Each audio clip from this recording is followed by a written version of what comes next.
Bonsoir, mes bien-aimés dans le Seigneur. Merci, merci. En tout cas, je m'excuse beaucoup pour le retard. J'étais dehors. Donc, et puis je suis revenu. J'ai pris un peu le temps de mise en place. En tout cas, je m'excuse beaucoup, beaucoup, beaucoup, beaucoup. En tout cas. Donc, on va prier. Éternel Dieu des armées, merci pour ta grâce. Merci pour tes bienfaits. Merci, ô Dieu, pour ton amour à travers ce moment. Nous voulons vraiment t'écouter. Nous voulons recevoir de toi la parole de vie, la parole qui touche, la parole qui transforme, la parole qui encourage. Je m'excuse, en tout cas, je ne me sens pas bien. En tout cas, merci Seigneur. Merci de nous accompagner. Merci de nous parler. Au nom de Jésus-Christ. Amen. Donc, le thème de notre soirée sera la suite de la mission. Pourquoi la suite de la mission? À midi, nous avons vu que la fête de Noël peut être une opportunité. Une opportunité dans le sens que nous, chrétiens, nous ne devons pas organiser des cultes pour nous, chrétiens, parce que ça n'a pas de sens. Nous, chrétiens, nous ne devons pas célébrer la naissance parce que Dieu ne nous a pas recommandé. Dieu nous recommande la mort et la résurrection. C'est là que nous devons nous souvenir de notre Seigneur Jésus, pas la naissance. Mais, comme j'avais dit, les jours du 24 et du 25, c'est des jours que beaucoup de personnes se disposent d'eux-mêmes d'écouter la parole de Dieu. Beaucoup de personnes se disposent d'eux-mêmes d'aller dans des lieux de culte. Donc, les chrétiens peuvent se saisir de cette occasion pour inviter, je précise bien, pour inviter le païen à venir écouter la parole de Dieu, leur expliquer réellement qui est Jésus. Comme Paul s'est saisi de l'opportunité qu'il avait vue de les idoles à Athènes. Il s'est saisi de cela pour expliquer aux habitants d'Athènes que ce que vous avez là, ce n'est pas le vrai Dieu. Moi, je vais vous montrer le vrai Dieu. Donc, c'est pareil. Donc, à travers la fête de Noël, on peut organiser des séances d'évangélisation, de visites, d'enseignement pour montrer aux païens le vrai Jésus. Ça, c'est très important parce que pour nous-mêmes, on ne peut pas organiser de culte de Noël pour les chrétiens. Non, je pense que bibliquement, ça n'aura aucun sens. Donc, c'est très important. Alors, pour cette soirée, nous allons voir la suite, c'est-à-dire la suite de la mission. Si réellement nous avons pris conscience que Jésus-Christ est venu pour sauver le monde, nous ne devons pas nous limiter seulement les jours du 24 ou 25 pour évangéliser, pour annoncer Christ. Non. Donc, l'annonce de l'évangile doit faire partie de notre vie. Chaque chrétien a la responsabilité de donner suite à la mission de Jésus. Il est né pour nous délivrer du péché. Il est né pour nous donner la vie éternelle. Il est né pour nous permettre d'avoir l'accès aux bénédictions de Dieu. Il est né pour nous préparer afin que le jour de l'enlèvement, le jour où il viendra chercher l'Église, pour que l'Église soit prête. Donc, cette mission-là, Jésus a fait et après lui, c'est à nous de continuer. Donc, c'est important de comprendre que nous ne devons pas évangéliser seulement le 24 ou le 25, non. Chaque jour, nous devons mettre en tête que c'est de notre responsabilité, c'est à nous de donner la suite à la mission de Jésus. Donc, sans tarder, nous allons prendre nos Bibles. Nous allons prendre nos Bibles dans le livre du Luc, Luc 10. On va lire à partir du verset 1er. Après cela, le Seigneur désigna encore 70 autres disciples. Il les envoya 2 à 2 devant lui dans toutes les villes et dans tous les lieux où lui-même devait aller. La Bible nous dit, Jésus a choisi 70 autres disciples, c'est-à-dire 70 autres disciples, Jésus-Christ a choisi. Pourquoi? Pour les envoyer là où Jésus lui-même devait partir. Mon frère, ma soeur, si Jésus était à Goma, Lubumbashi ou bien à Kinshasa, là où lui, il devait partir, aujourd'hui, c'est à nous de partir. Comme à l'époque, il a choisi les 70 personnes afin que les 70 personnes-là puissent aller là où lui, il devait partir. C'est-à-dire, nous devons assurer la relève, nous devons assurer la suite de la mission de Jésus. Ça, c'est la recommandation du Seigneur lui-même. C'est important. Chaque chrétien a la responsabilité parce qu'il est né. Il est né pour accomplir une mission. Maintenant, il est parti, il reviendra. Mais avant qu'il revienne, parce qu'il est parti, parce qu'il n'est plus sur cette terre, il nous a confié la responsabilité de continuer son œuvre. Parce que lui-même, il a dit, je serai avec vous jusqu'à la fin du temps. Donc, c'est important, mes bien-aimés, que chaque chrétien puisse prendre conscience que c'est de sa responsabilité d'annoncer l'évangile, c'est de sa responsabilité d'expliquer aux chrétiens qui est Jésus, qui est le vrai Jésus. Pas Jésus là le 25 décembre que les gens célèbrent seulement le 25 décembre, non. Le vrai Jésus est célébré chaque jour, le vrai Jésus est célébré à tout moment. Alors, c'est important pour nous de faire la suite, de continuer la mission du Seigneur. Ça, c'est notre responsabilité. Merci. Donc, on continue, on va prendre la Bible dans le livre de Matthieu 28, verset 18 à la fin.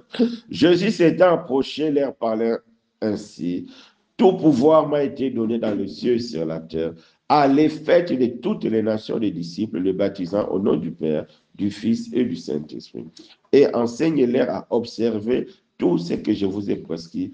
Et voici, je suis avec vous tous les jours jusqu'à la fin du monde. Ce passage nous montre encore une fois l'importance de se mettre au travail, l'importance de donner suite à la mission de Jésus. Ça, c'est vraiment des paroles de la fin, c'est-à-dire c'est le testament que le Seigneur a laissé à tous les chrétiens. Donc, après moi, vous devez donner suite. Après moi, vous devez faire comme moi. Après moi, vous devez enseigner comme moi, je vous ai enseigné. Et nous devons enseigner le monde. Aujourd'hui, le monde est perdu. Il ne faut pas laisser le monde saisir l'occasion de Noël ou bien des fêtes seulement pour la jouissance. Non, nous devons nous expliquer au monde que sans Jésus, toutes les fêtes-là, ça ne servira à rien. Aujourd'hui, tu peux boire, faire tout ce que tu veux, mais demain, tu mourras. Et la Bible dit, après la mort vient le jugement. Donc, notre mission, ce serait vraiment de conscientiser le païen, de conscientiser le monde de cette mort imminente. Parce que cette mort, c'est vraiment irréversible. Une fois tu meurs sans Jésus, c'est fini. Il n'y aura plus de récupération. Donc, c'est vraiment notre devoir, c'est vraiment notre étape de sensibiliser, de donner suite à la mission de Jésus. C'est à nous, parce que nous sommes lumière du monde, parce que nous sommes les seuls de la terre. Donc, c'est vraiment à nous d'aller. Donc, nous ne devons pas seulement nous focaliser sur le moment des fêtes. Non, non, non. Donc, nous devons aller au-delà des fêtes de Noël et tout ça. Nous devons vraiment aller, nous devons faire l'œuvre du Seigneur. Nous devons accomplir tout ce que le Seigneur a fait. De tout ce que le Seigneur a fait, nous devons nous aussi faire parce que il a dit, il a choisi les 70 disciples pour aller là où lui-même devait aller. Donc, mes bien-aimés, étant des chrétiens, nous avons vraiment la responsabilité d'être les témoins du Christ, la responsabilité d'annoncer l'évangile, la responsabilité d'expliquer au monde le vrai Jésus. Vrai Jésus, c'est par rapport à sa mission. Vrai Jésus, par rapport à tout ce qu'il a accompli. Le Jésus que le monde connaisse, le Jésus du 25 et du 24, après, ils oublient, ils retournent dans leur vie normale. Ce n'est pas ça. Le vrai Jésus, c'est le Seigneur de chaque jour. Le vrai Jésus, c'est le Maître de chaque jour. Le vrai Jésus, c'est celui qui nous pardonne, c'est celui qui nous donne une nouvelle vie, c'est celui qui nous donne l'accès au Père. Et le monde a besoin de ce vrai Jésus-là pour être sauvé. Le monde a besoin de ce vrai Jésus. Donc, c'est à nous de le faire. C'est à nous de donner la suite de la mission du Seigneur. Si Dieu l'a envoyé sur cette terre, c'était pour une mission bien précise. Comme il n'est plus sur cette terre, c'est à nous de continuer cette mission. C'est à nous de faire cette mission. C'est-à-dire, nous devons le faire. Aujourd'hui, nous avons beaucoup de supports. Facebook, WhatsApp. Donc, il y en a trop. Donc, les réseaux sociaux, nous ne devons pas profiter des réseaux sociaux pour la folie, comme nous voyons mettre les photos. Ça ne nous servira à rien. Étant des enfants de Dieu, nous devons toujours viser la gloire de Dieu. La gloire de Dieu doit être toujours notre priorité. La gloire de notre Seigneur. Qu'est-ce que Dieu aura à gagner si tu passes ton temps dans les réseaux sociaux en regardant des choses inutiles qui ne glorifient pas Dieu? Qu'est-ce que Dieu aura à gagner? Mais si par contre, tu mets les réseaux sociaux au service de l'évangile, tu mets les réseaux sociaux au service de l'œuvre de la croix pour donner suite à la mission du Seigneur, là, Dieu sera glorifié et tu seras agréable aux yeux de l'Éternel. Pourquoi? Parce que tu fais la volonté du Seigneur.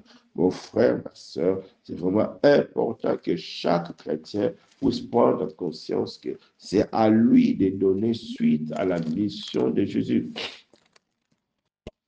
Et si nous ne donnons pas suite à la mission de Jésus, le monde sera vraiment perdu et les gens vont toujours saisir le fête de Noël et toutes ces fêtes-là pour boire, pour manger. Après, leur vie continue. Et non, ce n'est pas ça. Donc, comme la Bible dit, que l'occasion soit favorable ou pas, nous sommes appelés à saisir. Donc, mon frère, ma soeur, la suite, c'est à toi de donner. Tu es lumière du monde, tu es le sel de la terre, Dieu t'a choisi, Dieu t'a équipé. Allez annoncer Jésus partout, à l'école, dans nos maisons, dans nos familles, dans les réseaux sociaux. Annonçons Jésus. Que les gens nous écoutent ou pas, ça, ce n'est pas notre affaire. Notre affaire, c'est d'annoncer. Nous devons aller annoncer. Toi et moi, annonçons Jésus. Et le reste, c'est Dieu fera. C'est Dieu qui touche et c'est Dieu qui attire. Mais toi et moi, nous avons le devoir d'annoncer Jésus. Donc, mon frère, ma soeur, c'est ça vraiment ce que j'ai à cœur à vous expliquer qu'il y a une suite de missions du Seigneur Jésus à donner. Et cette suite, c'est vraiment un engagement. Donc, nous devons nous engager à faire l'œuvre du Seigneur. Nous devons nous engager pour donner suite. Il y a vraiment un engagement. Notre engagement doit être vraiment réel. Notre engagement doit être vraiment sincère. Donc, c'est très important. Si Dieu t'a appelé à devenir son fils, si Dieu t'a appelé à être membre de la famille de Christ, c'est parce que Dieu a aussi besoin de toi. À travers de toi, il veut sauver ta famille. À travers de toi, il veut sauver tes amis. À travers de toi, il veut sauver ton école. Parce qu'il est là. Sa grâce est là. Tout est disponible. C'est vraiment à nous. Malheureusement, nous refusons de le faire. Combien de chrétiens évangélisent? Combien de chrétiens annoncent Jésus? Combien de chrétiens donnent suite à la mission de Jésus? Combien? Combien? Donc, c'est très important. Donc, le païen, c'est à nous de les toucher. Le païen, c'est à nous de leur présenter Christ parce que c'est à nous que Dieu a donné cette responsabilité parce que nous sommes disciples de Jésus. Merci, mes bien-aimés, que Dieu nous fasse grâce à réaliser vraiment cette tâche, à réaliser vraiment cette mission. Si Dieu t'a sauvé, il veut qu'à travers de toi, puisse sauver les autres. Si Dieu t'a béni, il veut qu'à travers de toi, qui puisse bénir les autres. Si Dieu t'a protégé, il veut qu'à travers de toi, il veut protéger les autres. Donc, mes bien-aimés, que nous devons vraiment prendre conscience que c'est à nous de donner suite à la mission de Jésus, d'aller là où Jésus devait aller, comme lui-même nous a montré dans le livre de Luc 10. En tout cas, que Dieu nous bénisse, que Dieu nous fortifie, prions. Éternel Dieu des armées, merci pour ta grâce, merci pour tes bienfaits. À travers ces moments, tu nous as montré, c'est vraiment de notre responsabilité, ô Dieu, d'annoncer l'évangile. C'est vraiment de notre responsabilité, ô Dieu, de prêcher Jésus partout. Merci de nous aider vraiment à prendre conscience que ce ne soit pas seulement le moment de bonne année et de Noël, mais que ce soit tout au long de la nuit que nous sommes vraiment disposés à annoncer Jésus. Merci Seigneur, au nom puissant de Jésus-Christ. Amen.